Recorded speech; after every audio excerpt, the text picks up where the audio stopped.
Alors, dans cette seconde vidéo, on va parcourir un petit peu les différents menus du site AWeber. Lors de notre précédente vidéo, on a créé notre première liste, qui est la première étape, surtout lorsqu'on vient d'ouvrir son compte.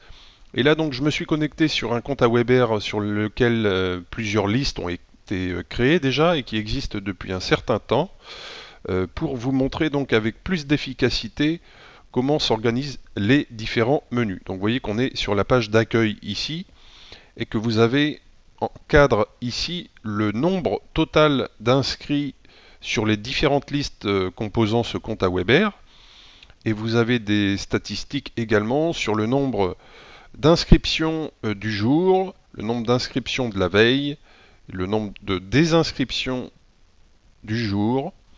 Donc ça c'est un premier élément. Bien sûr, AWeber est un service d'emailing, donc vous aurez le plus souvent comme manipulation à faire, c'est de créer des messages. Donc vous avez ici le bouton qui vous permet de créer donc un message. On y reviendra bien entendu. Alors, au niveau de cette page d'accueil, qu'est-ce qu'on peut trouver également un petit peu plus bas?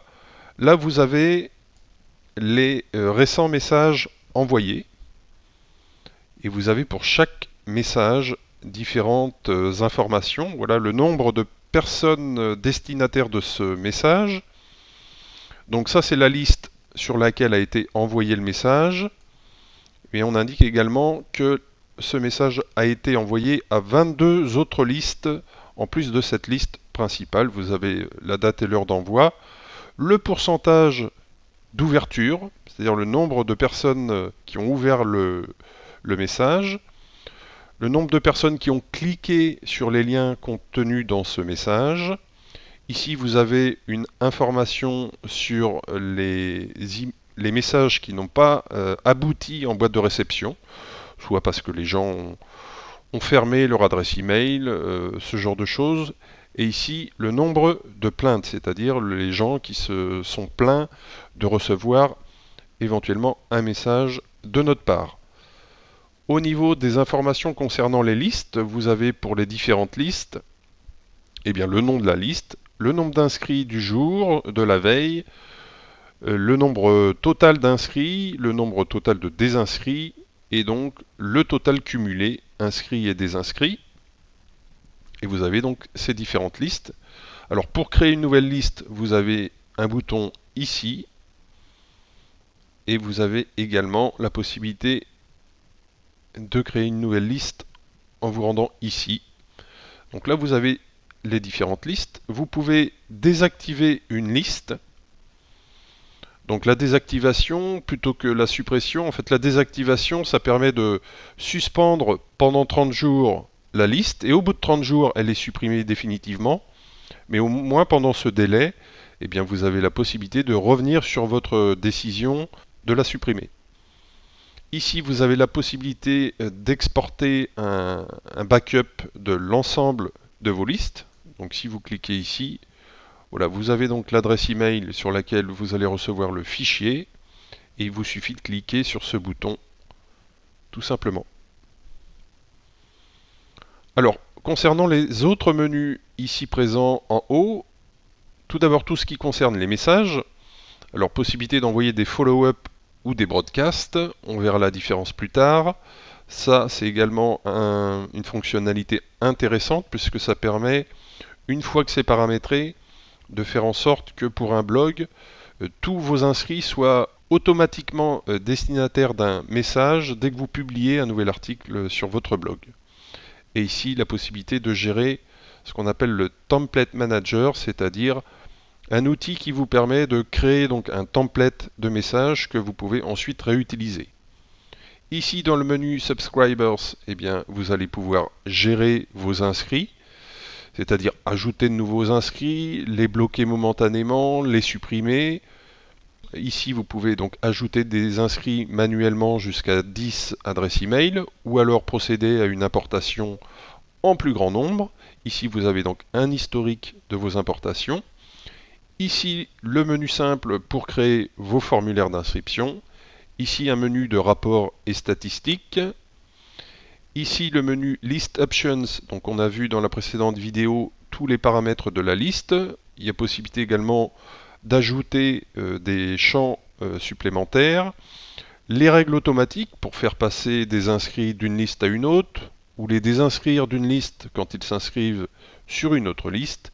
Et l'email parsers, c'est notamment un outil qui permet de relier Aweber à d'autres services en ligne, tels PayPal ou ClickBank ou d'autres. Donc voilà pour le menu général. My Apps, c'est effectivement pour gérer donc tous les liens que vous avez créés entre Aweber et les différents autres services qui sont en lien avec Aweber. Ici, vous avez un menu Aide et Contact. Et ici, vous avez accès donc au logout pour vous déconnecter ou à votre compte. Alors, sur votre compte, il y a plusieurs informations. Vous avez les informations générales, donc vos coordonnées,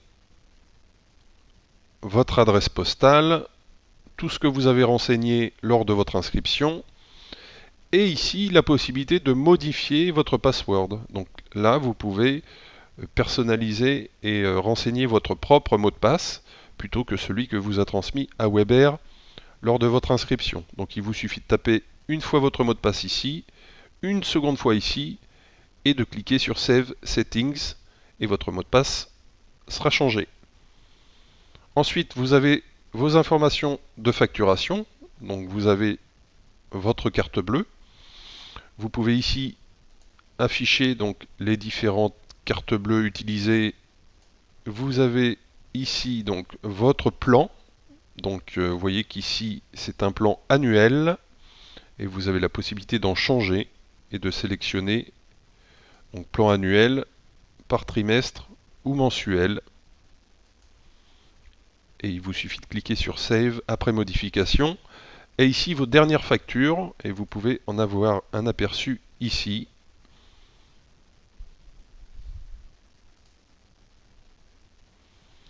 Donc voilà pour ces informations. Alors oui, on en était là. Donc voilà, ici vous pouvez bien sûr ajouter une nouvelle carte bleue si jamais votre carte a été changée ou si elle expire et que vous ne la renouvelez pas. Et enfin, Notification.